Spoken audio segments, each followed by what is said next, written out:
Voici une question dont la réponse pourra transformer votre vie. Comment est-ce qu'on peut développer et maintenir une relation intime et personnelle avec le Seigneur Jésus? Le grand livre de Dieu va nous donner une réponse des plus enrichissantes aujourd'hui à l'émission À travers la Bible.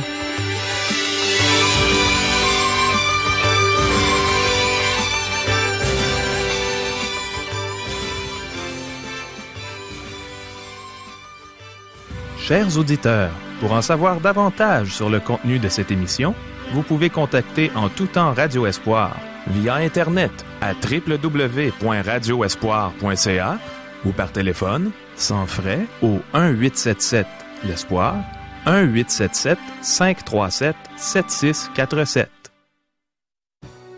Bonjour, ici Caro. Mes amis, voulez-vous avoir une bonne relation avec Dieu en tout temps? Alors restez avec nous pendant toute cette émission. Écoutons ensemble ce que la Bible va nous enseigner en réponse aux questions que voici. Qui peut affirmer qu'il est un chrétien consacré? Qu'est-ce qu'il faut faire pour avoir une vie transformée? Est-ce que Dieu accepte qu'un homme soit notre idole? Comment est-ce qu'on peut développer et maintenir une relation intime et personnelle avec le Seigneur Jésus? Comment est-ce qu'on peut savoir si on est vraiment vivant spirituellement? Comment est-ce qu'on peut faire mourir ce qui est péché dans notre vie? Restez des nôtres, nos réponses s'en viennent. Le pasteur Régent Joly est de nouveau avec nous pour nous donner les réponses de la Bible, de la parole de Dieu. Mais premièrement, demandons au Seigneur qu'il dispose nos cœurs à bien comprendre ce qu'il va nous enseigner aujourd'hui. Prions. Oui, Seigneur, dispose nos cœurs. Aide-nous à réellement nous arrêter devant toi dans ta présence pour recevoir tes instructions. On ne veut pas penser à notre train-train quotidien, on veut juste penser à toi, à ce que tu veux nous enseigner. Aide-nous, Seigneur, dispose-nous jusqu'à la fin de l'émission. Amen. À toi, Régent? Merci beaucoup, Caro. À la dernière émission, nous vous avons rappelé que le Seigneur Jésus est pleinement Dieu et qu'en lui, nous sommes prêts à compléter notre pèlerinage sur terre, à affronter la vie. Nous avons souligné que la véritable circoncision est la nouvelle naissance. Ce n'est pas un rituel qui nous rapproche de Dieu, mais la nouvelle naissance. Lorsque nous venons à Jésus-Christ et que nous le recevons comme sauveur personnel, nous sommes crucifiés avec lui et nous sommes ramenés à la vie en lui. Nous avons une nouvelle nature spirituelle. Ce changement de vie en nous est la preuve que le croyant a de la résurrection. Nos vies transformées démontrent la véracité de la Bible. Nous sommes unis au Seigneur Jésus dans sa mort et à sa résurrection. Le christianisme, ce n'est pas du légalisme. La loi nous condamne, elle ne nous sauve pas. Nous sommes sauvés par Jésus-Christ qui a accepté de prendre sur lui notre condamnation. Nous sommes sauvés par la puissance de Dieu et non par notre observation de la loi. Les rituels religieux de l'Ancien Testament étaient des symboles ou des images de Jésus-Christ. Nous n'en avons plus besoin depuis la crucifixion. Nous n'avons plus besoin de symboles de Jésus-Christ puisqu'il est venu. Le mysticisme prétend que nous pouvons obtenir une connaissance supérieure ou des révélations réservées aux initiés. Ce n'est pas le cas. Ce qu'il nous faut, c'est connaître Jésus-Christ personnellement et intimement. Seule une personne née de nouveau peut avoir une telle relation avec Jésus-Christ. Les autres n'ont qu'entendu parler du Seigneur Jésus. Le christianisme n'est pas un carcan de lois et de règlements. L'observation de lois ne nous rapproche pas de Dieu. Ce n'est que de l'orgueil déguisé en humilité. Jésus-Christ veut une histoire de cœur et d'amour entre nous et lui. L'apôtre Paul débute toujours ses épîtres par une section doctrinale et ensuite il les complète avec une section pratique. Les chapitres 3 et 4 forment la section pratique de l'épître aux Colossiens. La prééminence du Seigneur Jésus. Au chapitre 1 et 2, nous avons vu la prééminence du Seigneur Jésus qui est une des personnes de la Trinité. Il est pleinement homme et pleinement Dieu. Il est le créateur de l'univers et le rédempteur de l'humanité. Il est la tête de l'Église qu'il a rachetée au prix de son sang versé à la croix. Le Seigneur Jésus est prééminent Et maintenant, Paul va expliquer qu'il doit le devenir dans chacune de nos vies. Aujourd'hui, les chrétiens parlent beaucoup de consécration. Eh bien, qu'est-ce que la consécration? En voici une définition brève. La consécration, c'est donner à Christ la première place dans notre vie. La vie de Christ en vous se manifeste. Vous ne pouvez pas affirmer que vous êtes un chrétien consacré et ensuite vivre comme bon vous semble, sans tenir compte de Jésus-Christ, ce que font de nombreuses personnes. Mes amis, si le Seigneur Jésus a la première place dans votre vie, vous vivez de façon à lui plaire ici-bas sur terre. La vie de Christ en vous se manifestera. Paul a déjà établi cela clairement dans la section doctrinale de l'Épître. Car en lui habite corporellement toute la plénitude de la divinité. Vous avez tout pleinement en lui. Colossiens chapitre 2, versets 9 et 10. Nous avons tout pleinement en lui. Nous avons tout pour compléter notre pèlerinage terrestre avec lui. Autrement dit, Jésus-Christ est la solution divine aux problèmes de la vie. Paul a discuté les différentes choses qui éloignent les gens de Jésus-Christ. Il a donné des avertissements au sujet des discours séducteurs, la philosophie, le légalisme, le mysticisme et l'ascétisme. Ce sont des choses qui peuvent éloigner une personne de Jésus-Christ. Vivre chrétiennement, c'est manifester la vie de Jésus-Christ en nous. Nous trouvons en Jésus-Christ tout ce dont nous avons besoin. Dans la section pratique de cet épître, Paul va nous montrer le Seigneur Jésus et sa plénitude répandue à travers les croyants. Jésus ne répand pas sa plénitude par aucune autre canalisation. Débutons la lecture de ce 3e chapitre de l'épître de Paul aux Colossiens, verset 1. Si donc vous êtes ressuscités avec Christ, cherchez les choses d'en haut, où Christ est assis à la droite de Dieu. Un amour en parole seulement est inutile. Encore une fois, nous avons un « si » qui introduit un argument et non une condition. Nous avons déjà vu un tel « si » dans Colossiens chapitre 1, verset 23. « Si du moins vous demeurez fondés et inébranlables dans la foi. » Personne ne doutait de la foi inébranlable des chrétiens de Colosse. La façon de vivre des Colossiens prouvait leur conversion. Comment cela se manifestait-il? Par leur foi, par leur espoir et par l'amour fraternel, car ces 3 éléments étaient le fruit de l'esprit dans leur vie.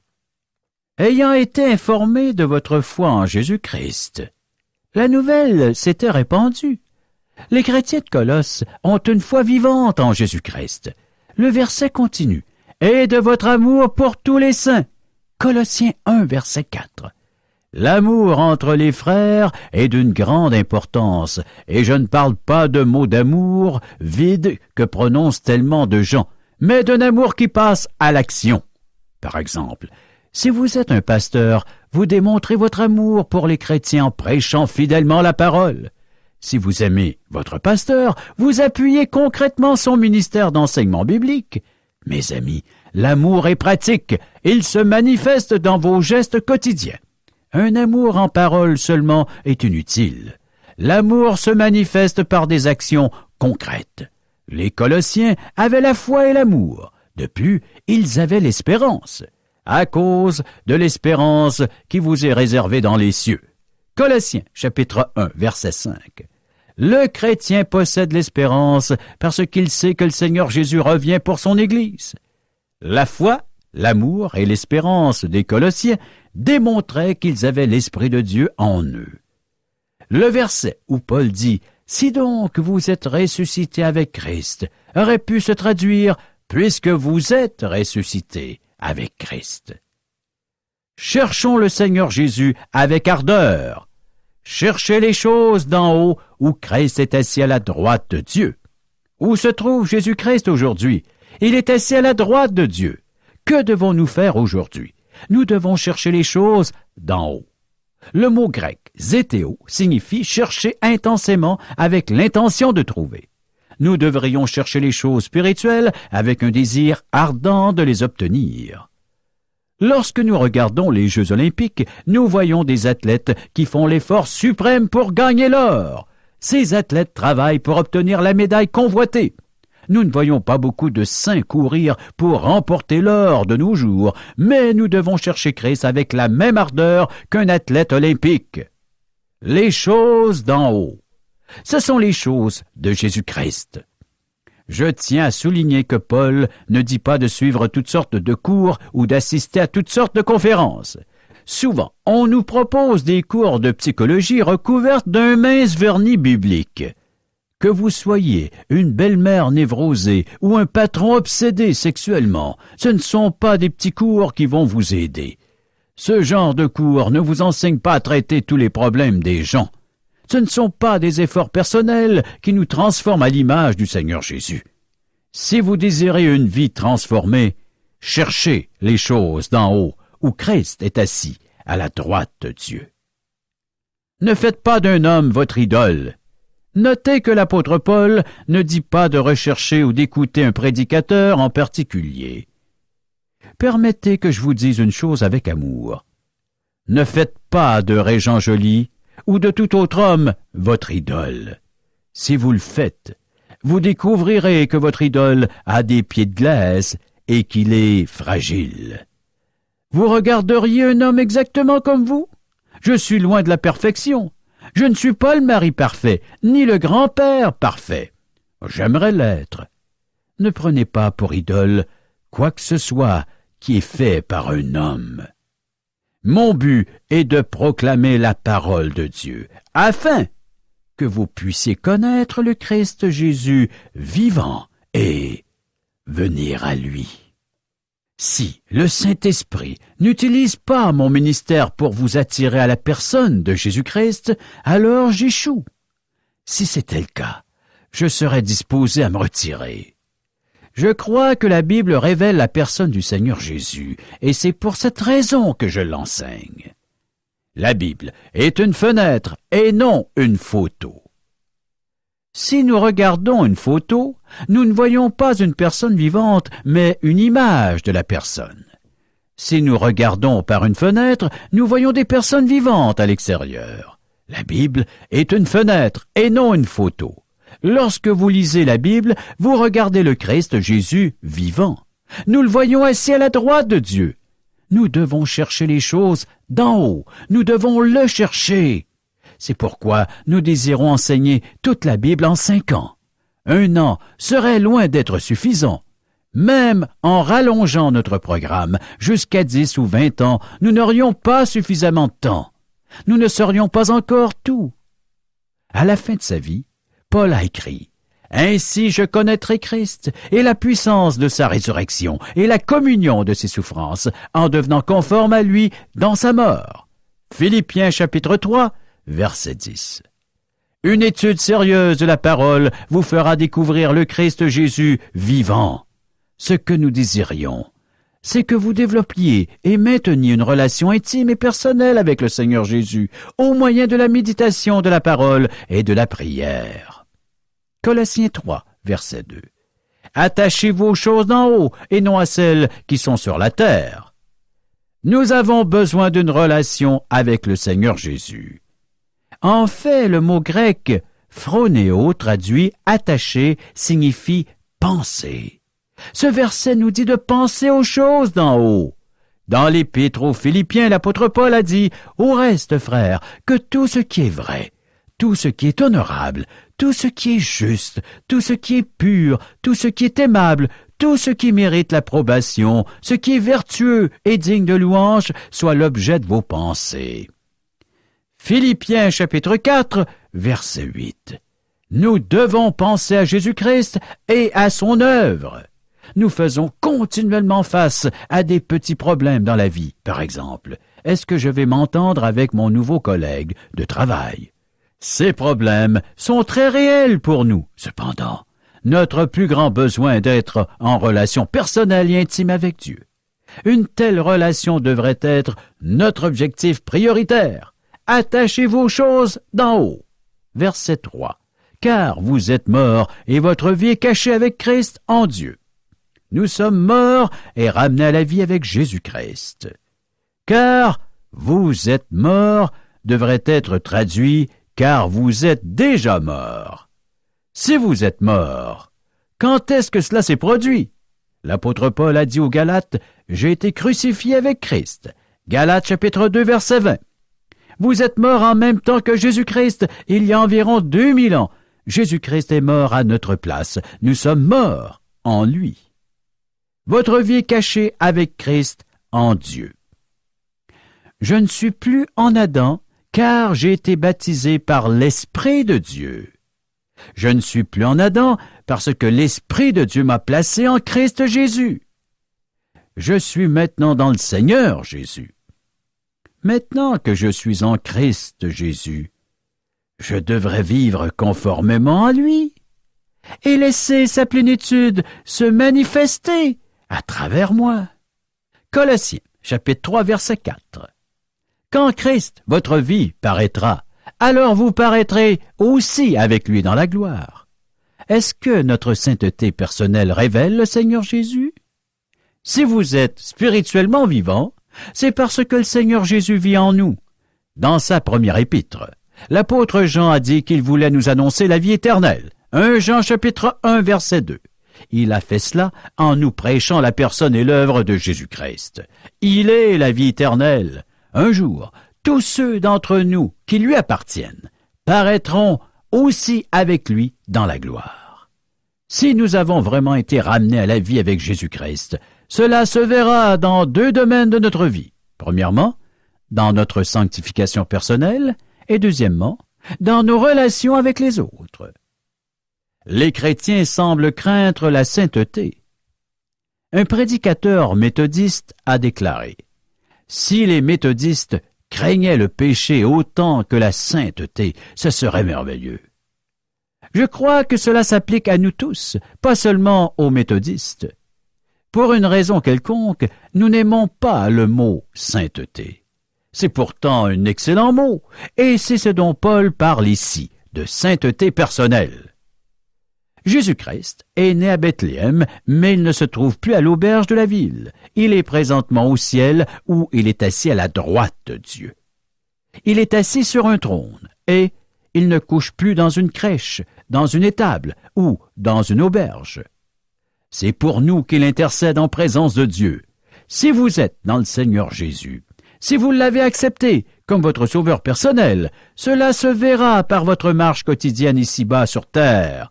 Mes amis, si Jésus-Christ ne se voit pas en vous ici-bas, il se peut que Dieu ne vous voie pas dans son Fils là-haut au ciel. Verset 5. Faites donc mourir ce qui, dans vos membres, est terrestre. La débauche, l'impureté, les passions, les mauvais désirs et la cupidité, qui est une idolâtrie. Il est possible de faire mourir le péché dans nos membres. Faites donc mourir. La Vulgate, la traduction latine de la Bible, utilise le mot mortificate, duquel nous avons tiré le mot mortifier. Le texte grec utilise le mot nécrou, duquel nous tirons le mot nécrologie. Nous sommes appelés à faire mourir ce qui est terrestre dans nos membres. Le mot grec traduit débauche est pornia, un mot qui est la racine du terme pornographie. Ce terme réfère à l'immoralité sexuelle. Est-ce votre péché? Ne nous leurrons pas. De nombreuses personnes cachent de l'immoralité sexuelle dans leur vie et elles affirment tout de même être des chrétiens consacrés. L'apôtre Paul n'hésite pas à parler de ce sujet et il nous dit de mortifier ou de faire mourir ce qui est terrestre dans nos membres. Est-ce que vos yeux vous font trébucher? Regardez-vous les femmes avec une convoitise charnelle? Faites mourir la débauche dans vos membres et que vos yeux deviennent les yeux de Jésus. Portez vos regards sur la personne de Jésus-Christ. Cela fera toute une différence, mes amis.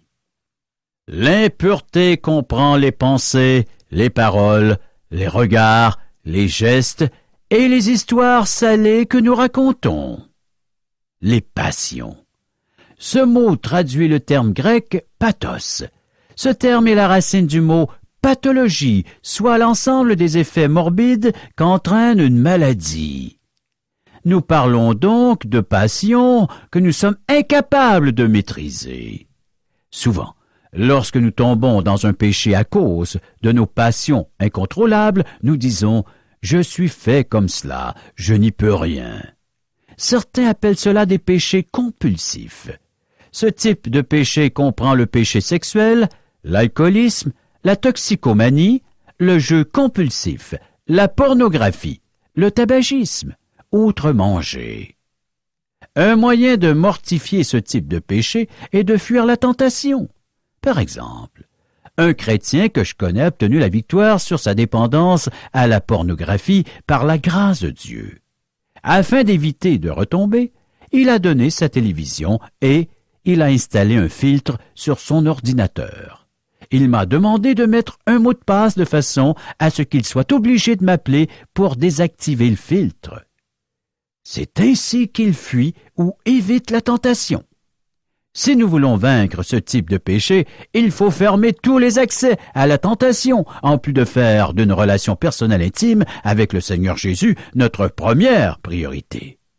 De plus, il faut parler de notre problème à 1 ou 2 chrétiens mûrs qui peuvent nous aider, prier pour nous et nous encourager. Il faut aussi faire mourir les mauvais désirs. Souvent, Satan nous tente en mettant dans notre esprit une pensée au sujet d'une chose que nous désirons.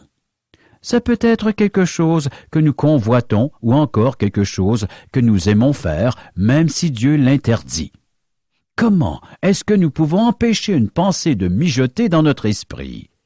Habituellement, nous n'arrivons pas à chasser une mauvaise pensée. Il faut la remplacer par une pensée pure. Lorsque Jésus fut tenté par le diable, qu'a-t-il fait? Plutôt que de laisser les suggestions de Satan trotter dans son esprit, il lui a répliqué en citant les Écritures. Si cela vous intéresse de lire, le récit de la tentation se trouve dans l'Évangile selon Luc, chapitre 4, versets 1 à 12. Jésus a immédiatement remplacé les suggestions de Satan par une pensée pure provenant de la Bible de l'Ancien Testament. Dans l'Épître de Jacques, nous lisons « Mais chacun est tenté quand il est attiré et amorcé par sa propre convoitise, puis la convoitise, lorsqu'elle a conçu, enfante le péché, et le péché étant consommé, produit la mort. » Jacques chapitre 1, versets 14 et 15. Nous sommes tentés soit par une chose que nous voyons, soit par une pensée que Satan dépose dans notre esprit. À cause de notre convoitise, nous accueillons cette pensée. Nous la laissons trotter ou mijoter dans notre tête.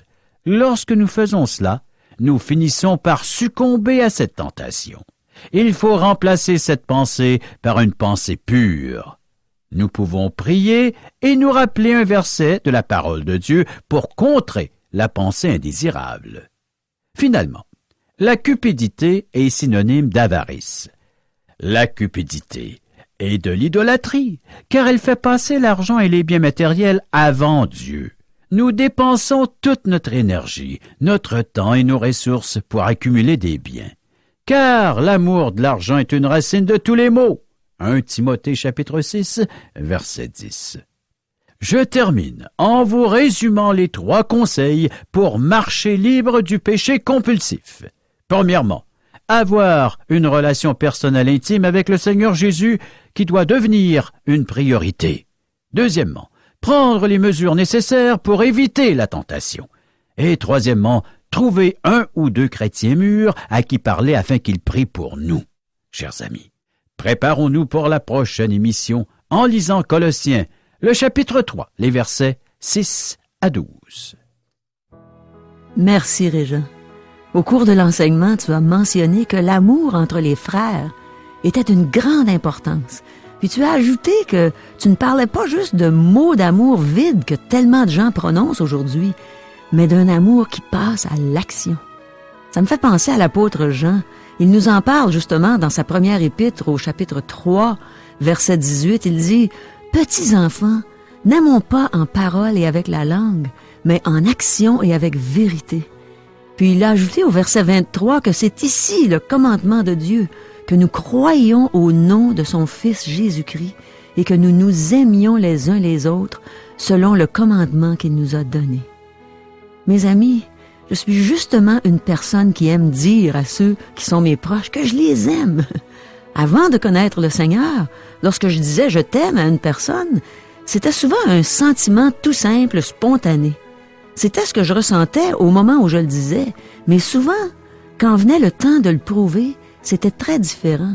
Par exemple, si je subissais une injustice de la part d'une personne que j'étais supposée aimer, je pouvais lui dire une parole très blessante, sans même avoir le temps de réfléchir. Ça, c'était loin d'être de l'amour.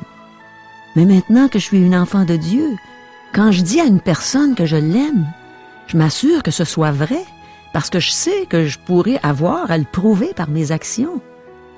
Je suis une enfant de Dieu, mais je ne suis pas encore rendue à la stature parfaite de Jésus.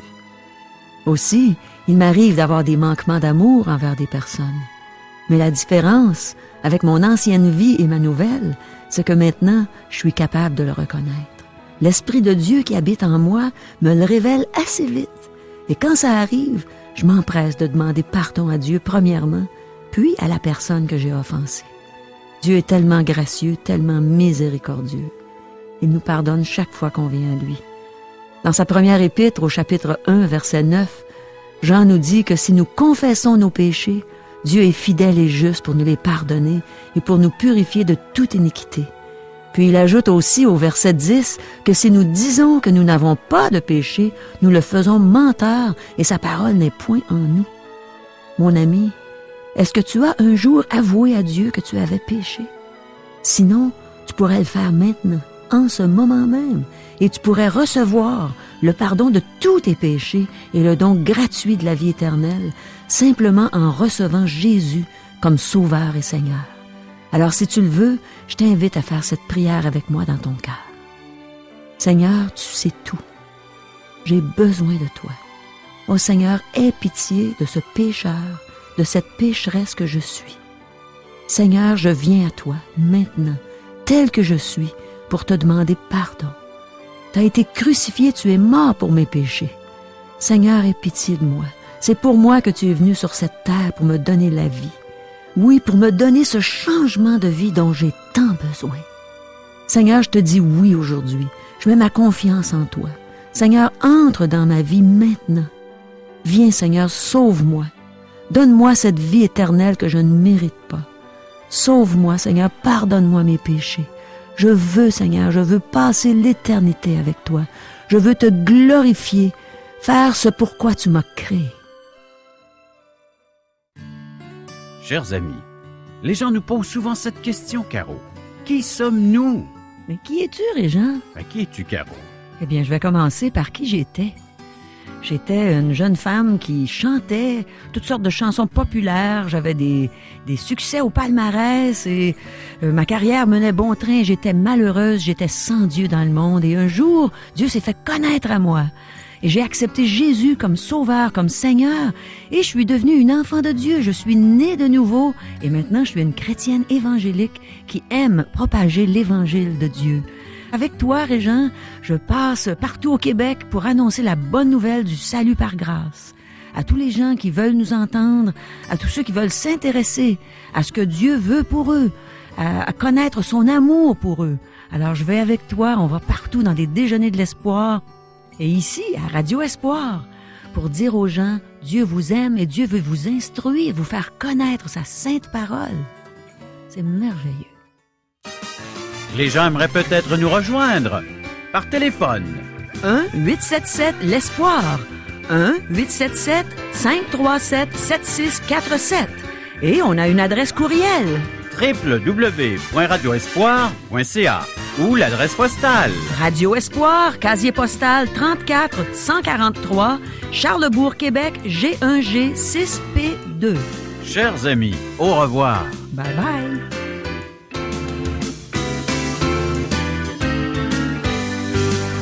Cette émission vous a été présentée par Radio Espoir.